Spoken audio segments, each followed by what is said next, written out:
Hi. In this video, we are going to continue our discussion of quadratic functions. So we'll look at some problems here and we'll conclude this section of our Maths Olympiad course. So let's look at some nice questions in quadratic. The first one is this one. Let a function f of x be equal to ax squared plus bx plus c. And it is given, suppose mod of f of x is less than equal to 1 for all x between -1 and 1. So we have seen one problem like this before. We'll discuss the general solution and general approach to such questions. And hopefully, whenever you encounter a problem like this, you can apply this yourself. So we have to show that when x belongs to -1 to 1, then mod of ax plus b plus mod of c is less than equal to 3. Right. So this condition basically tells us that we can take mod of f of -1 is less than equal to 1, mod of f of 0 is less than equal to 1, and similarly mod of f of 1 is less than equal to 1. So usually you just need 2-3 points inside the range and you should be able to express these moduluses, and from here we can write a, b, and c in terms of f of -1, f of 0, f of 1, and get properties on a, b, and c. So that is the general approach. Because this condition is given, we'll use 3 random points, -1, 0, and 1, which are convenient because we can express a, b, and c in terms of these 3 constants. And for example, we'll show you how to do this here. F of -1 is basically equal to a minus b plus c. F of 1 is equal to a plus b plus c. And f of 0 is equal to c. So therefore, we can solve these 3 equations for a, b, and c. A will be equal to half of f of -1 plus half of f of 1 minus f of 0. B will be equal to half of f of 1 minus half of f of -1. And c, we already know c is equal to f of 0. Right? So why is this useful? Because we have to say things about the mod of this, right? We have to establish this inequality.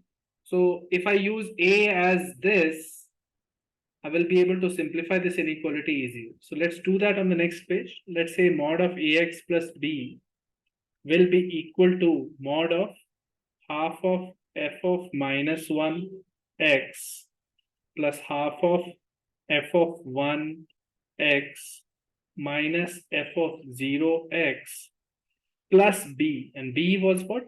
Half of f of 1 minus half of f of -1. So here I am using the value of a. A was basically half of f of -1 plus half of f of 1 minus f of 0. And similarly using the value of b. So now we can simplify this expression a little bit and write it like this. Half of x minus 1, and in the bracket you have f of -1, plus half of x plus 1, and you have f of 1, and finally minus f of 0 into x. This is what we have, which will be less than equal to the sum of the individual mods. So half of mod of x minus 1 mod of f of -1 plus half of mod of x plus 1 mod of f of 1 plus half of mod of f of 0 mod of x. Now we know that mod of f of x is less than equal to 1 for all x belonging to -1 to 1. Therefore, these can be replaced with 1, right? These can be replaced with 1. So we have less than equal to half of mod of x minus 1 plus half of mod of x plus 1 plus half of mod of x, right? Now, we can say that this quantity is half of x minus 1 can be broken down as 1 minus x because x is always less than 1 plus half of 1 plus x. This is always be positive.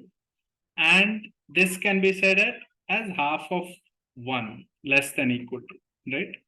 So this becomes equal to basically half minus half x plus half x. So half x gets cancelled and you get less than equal to. I have made a silly mistake here. I have written half here. There was no half sign here.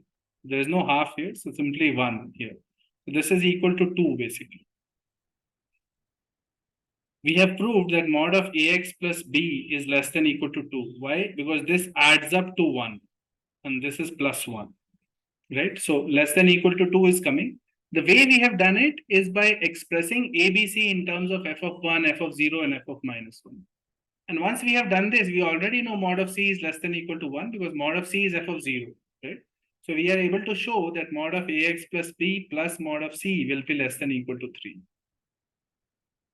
So the standard process, you should remember, the standard process is basically saying that if you have been given an inequality on the absolute value of f of x, you can take arbitrary points in that interval and you can express a, b, and c in terms of those mods. And after that, you should be able to solve the problem. Let's move on to the next question. This question says that for a function f of x, if f of x is equal to x, then x is called a fixed point of the function,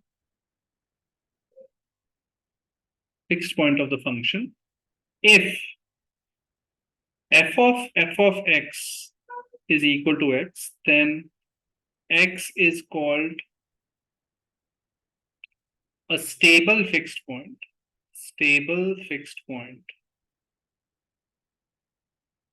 of the function f of x. Now, let A and B be the sets of fixed points and stable fixed points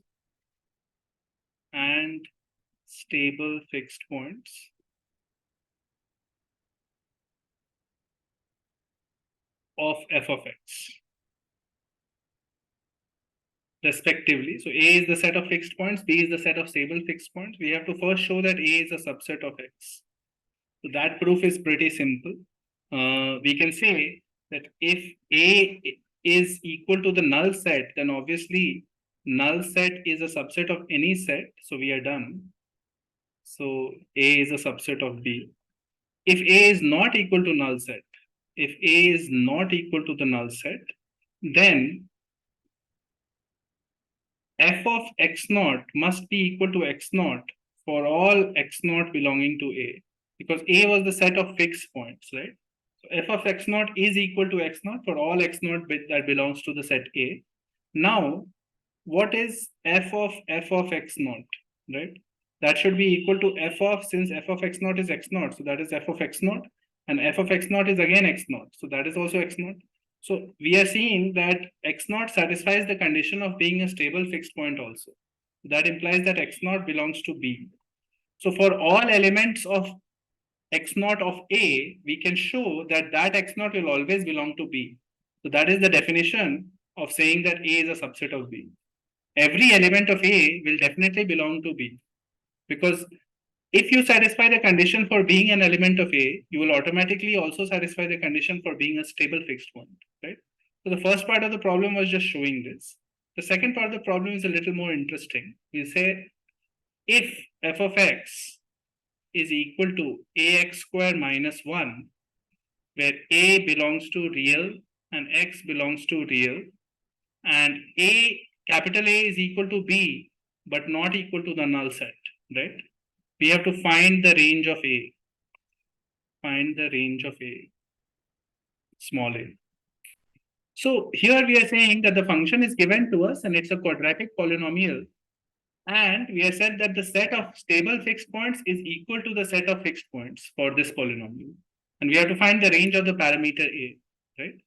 So let's see how we'll approach this question. We know that f of x is equal to a into f of x whole square minus 1, which is equal to a into f, we can be written as a into f of whole square, f of x whole square minus ax square plus ax square minus 1.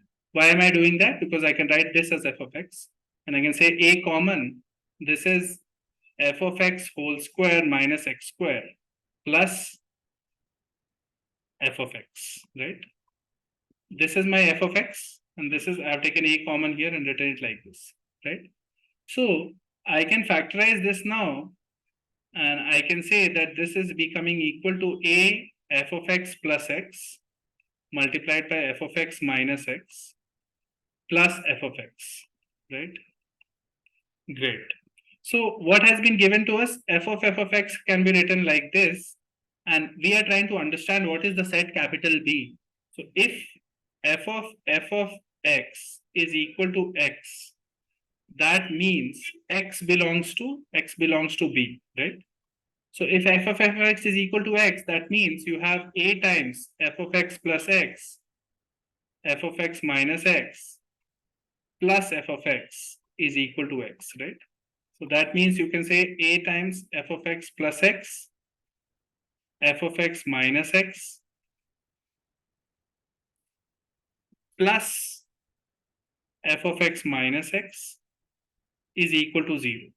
So that means f of x minus x can be taken as common and you have a times f of x plus x plus 1 equal to 0, right? We are getting this inequality, right?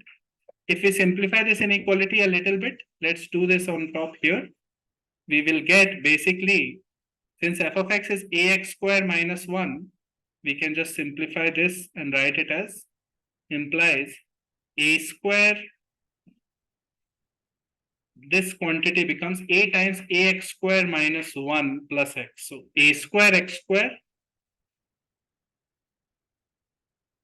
plus a square x square okay, I'll just do it. F of x is ax square minus 1. So f of x plus x is ax square plus x minus 1. And a times that is a square x square plus ax minus a plus 1, right? Correct. So we are getting in the bracket, we are getting a square x square plus ax minus a plus 1 and multiplied by ax square minus x minus 1 equal to 0. This is the condition that we are getting from here, right? So we have two cases basically. This equation will be 0 either if this is 0 or this is 0, right? So if you think about it, x, the set of roots of this equation is capital B, right? The set of roots of this equation is capital B. And we have been told that the set of roots of the equation f of x minus x, A was what set? A was the set of roots of the equation f of x minus x equal to 0, which is this bracket, right? So A was not a null set, right? A was not a null set, right? Therefore, this quadratic should have discriminant greater than equal to 0, right? Discriminant should be greater than equal to 0 for this quadratic because the set of fixed points is not null set, right? So we can say that 1 plus 4a is greater than equal to 0 and we get a is greater than equal to minus 1 by 4. So that is a condition that comes to us immediately, right? Because we can say that a set is not null set, so the discriminant for that quadratic must not be 0, right? Now we also have to ensure that a set is equal to b set, right? A set and b set must be identical. So one way that can happen, since a is equal to b, this equation this equation should either have no solutions, or it should have common solutions. It should have the same roots as ax square minus x minus 1 equal to 0, right? So if you take the condition that equation has no solution, that condition is basically discriminant of the second one, this one should be less than 0. So if that is less than 0, you can say that a square minus 4a square into 1 minus a is less than 0. And that implies that a is less than 3 by 4. You can solve that and check. So we are getting a is less than 3 by 4 in case this quadratic has no solutions. So that will mean that the set B is only the set of solutions of this quadratic, which means set B will be equal to set A, right? The other case is that they should have the same roots, the common roots. Both the quadratics should have the same roots, and this has some solutions, right? So let's solve that case. So basically, the quadratic this and this have the same roots. So how do I do that? I can multiply this with a and I get a square x square minus ax minus a equal to 0. And here I have a square x square plus ax minus a plus 1 equal to 0. So if I substitute for a square x square, from here I can say a square x square is equal to ax plus a, and I use that here. Both the equations have common roots. So I will say ax plus ax minus a plus 1 equal to 0. That will imply a gets cancelled and 2ax is equal to minus 1. So x is equal to minus 1 by 2a. We are getting x is equal to minus 1 by 2a here. And if I put that in this equation, in this first equation, what should I get? I will get a square by 1 by 4 a square. So 1 by 4 a square into 1 by 4 a. I'm putting this in this. X is equal to minus 1 by 2a here, right? So I'm getting a into 1 by 4a square. So that is 1 by 4a and plus 1 by 2a minus 1 is 0, right? Correct. And from here I'm getting a is equal to, this is going to be 2 by 4a and 3 by 4a is equal to 1. So a is equal to 3 by 4. A is equal to 3 by 4 is coming in the case where both the equations have a common root. A is 3 by 4 in that case, right? And in the case where the stable fixed points were having no solution, and basically all the elements which have stable fixed points are also fixed points, in that case we got a less than 3 by 4. Correct? And here we had already established a condition that for fixed points, a should be greater than 1 by minus 1 by 4. So ultimately what we are getting is a can range from minus 1 by 4 to 3 by 4, right? And it can be equal to 3 by 4. We have established that it can be equal also. So the range of a goes from minus 1 by 4 to 3 by 4. So revisit the solution if you have not understood a particular thing. What we have done here is we have found out when can there be fixed points. That will happen when ax square minus x minus 1 is equal to 0 has roots. And if there are fixed points, we have to ensure that the stable fixed points, either they have no roots or it has the same roots as the fixed points. And if you do all the discriminants, you will get the condition for range of a. So hopefully you have understood the solution. The next one is this problem. Question 3. Determine whether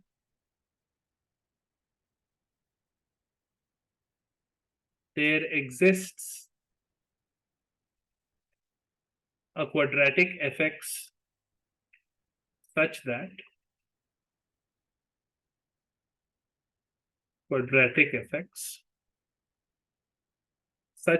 for each positive integer,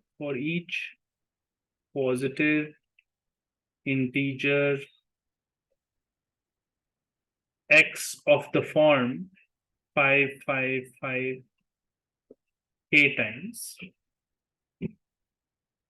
f of x is equal to 5, 5, 5 2k times.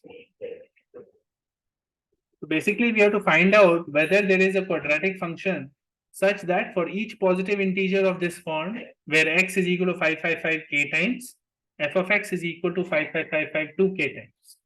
So basically, you find a quadratic like that.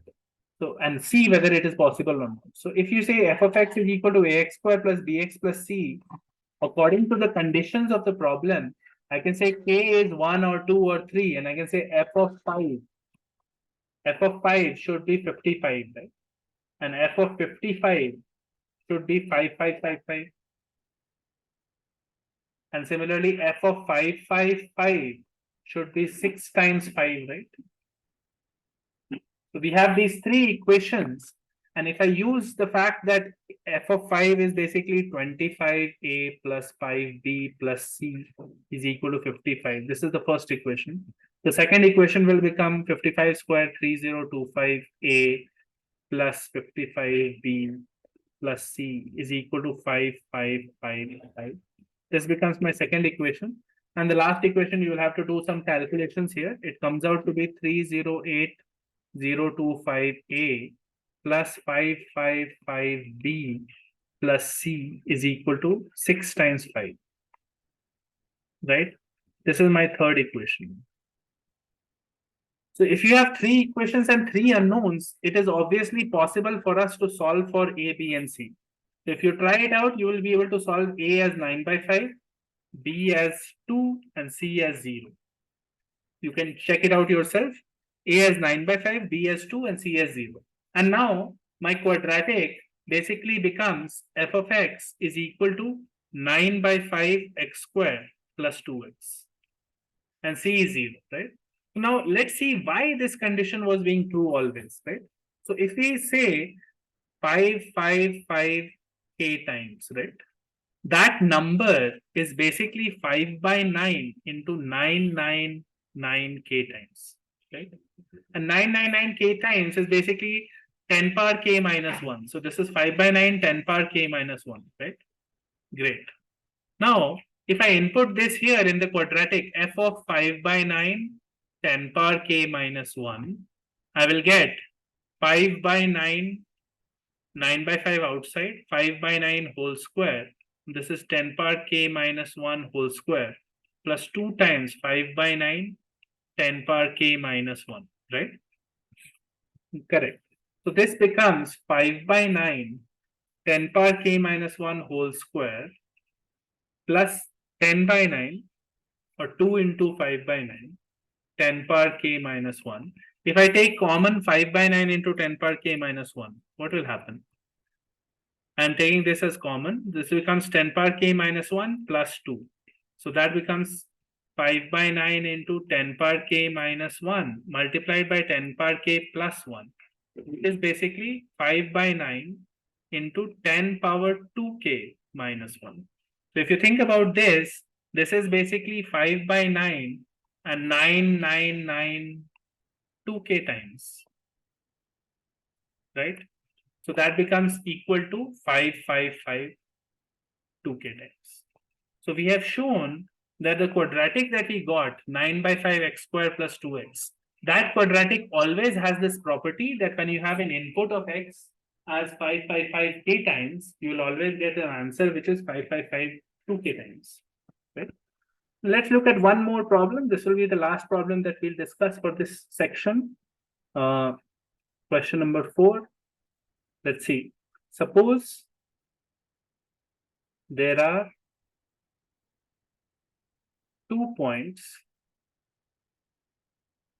A, which is M1 f of M1, and B, which is M2 f of M2, on the graph of f of x, on the graph of f of x equal to ax square plus bx plus c. And it is given that a is greater than b is greater than c, such that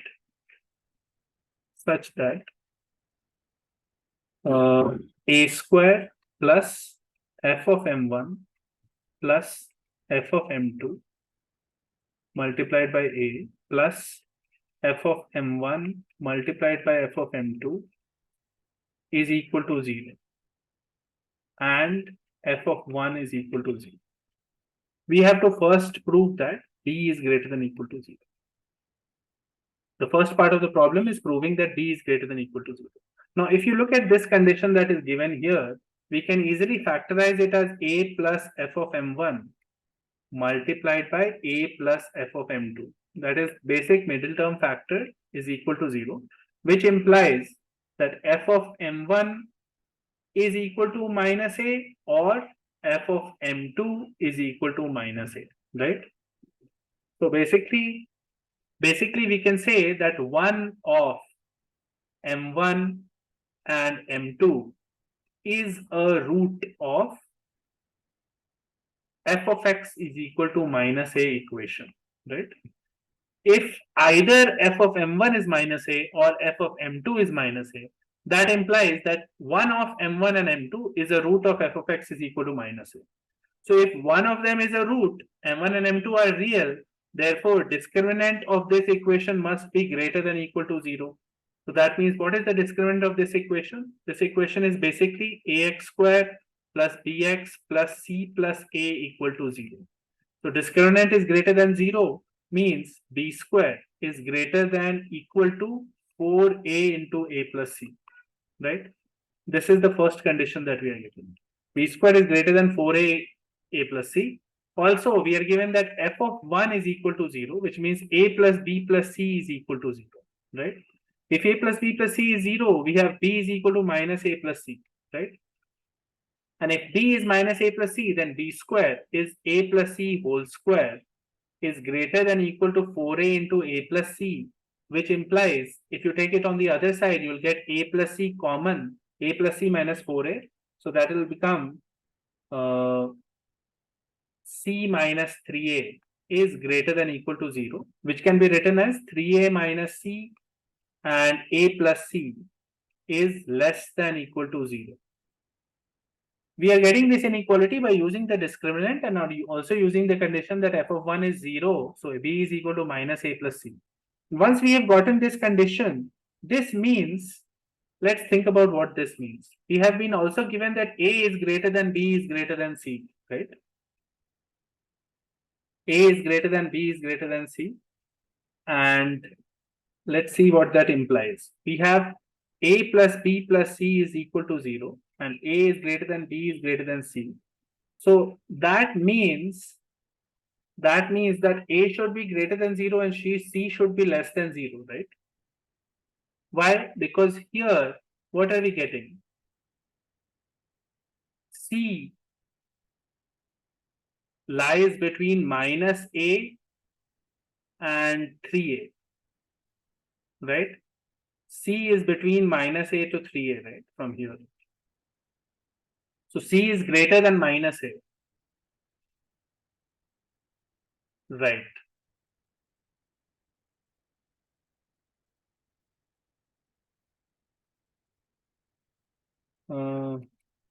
Also, B is minus a plus C. B is minus a plus C. That will basically give us. Correct. Oh, we are getting it easily, I think, because we have a plus b plus c is greater than 0. So sum of one of the terms has to be negative, right?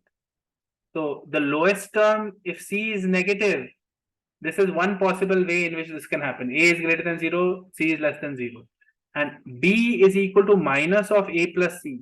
If you think about it, from this inequality, it follows that C is greater than minus A, right?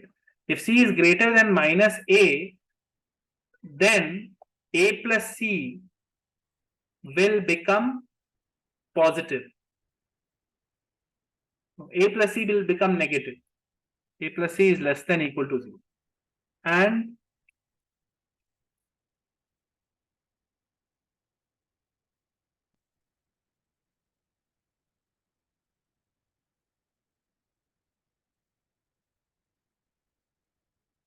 we have B is equal to minus of A plus C.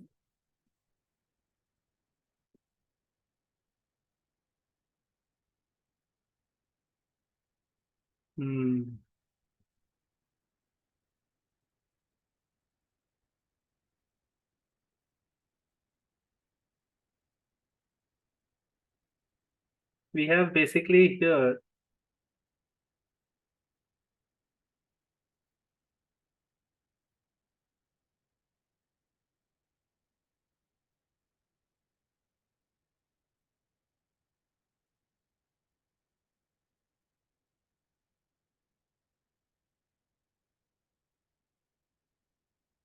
can we say that A is greater than 0 and C is less than 0?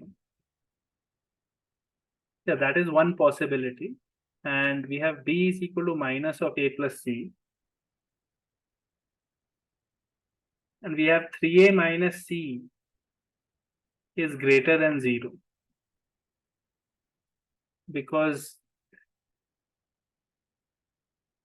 3A minus C is positive. It is obvious from here that 3A minus C is positive. So A plus C is negative. Oh, yeah. Yeah, I think we get it now. Because this inequality has to be true. C has to be lying between this, right? Correct. So 3A minus C, 3A minus C will be a positive number. Then A plus C has to be negative, right? If A plus C is less than equal to 0, therefore B must be greater than equal to 0, right? We actually don't need to say this at all. We can just say that B is equal to minus A plus C and we have this inequality. This proves that 3A minus C is positive and A plus C is negative. And if A plus C is negative, B is equal to minus A plus C, so B is positive. And then because B is positive, A is positive and C is negative. So ultimately, we will get that A is greater than 0, B is greater than equal to 0, and C is less than 0.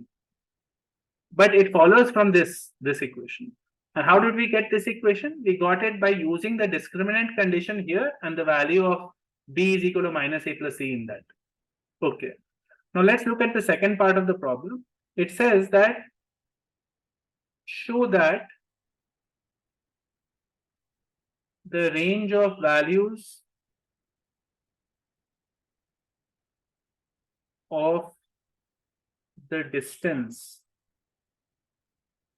between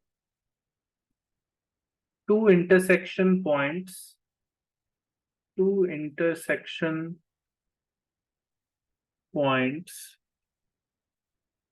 of the graph of f of x and the x-axis is 2 to 3. So basically, what are the two intersection points of the graph of f of x and x-axis? Those are obviously the roots of the quadratic, right? So if x1 and x2 are roots of ax square plus bx plus c equal to 0, then we have to find the range of values of the distance between the two intersection points. So we have to find mod of x1 minus x2. What is the range of this, right? Okay. So since it is given to us that f of 1 is 0, which means a plus b plus c is 0, which means basically 1 is a root. 1 is a root. Therefore, it implies that c by a is the other root, right?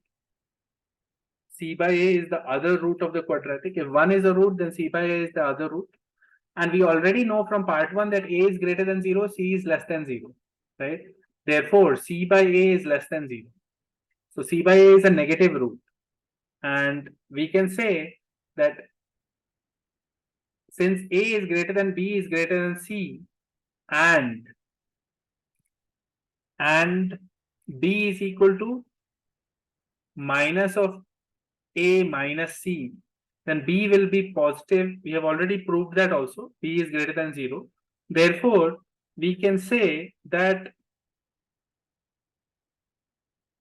A is greater than B can be written as A is greater than minus A minus C, right? Which is greater than equal to 0. So now from here, we can say that 2A is greater than minus C or 2 is greater than minus C by A. So C by A is greater than minus 2. We get these inequalities. And we can also see from this side that minus c is greater than a, so c is less than equal to minus a.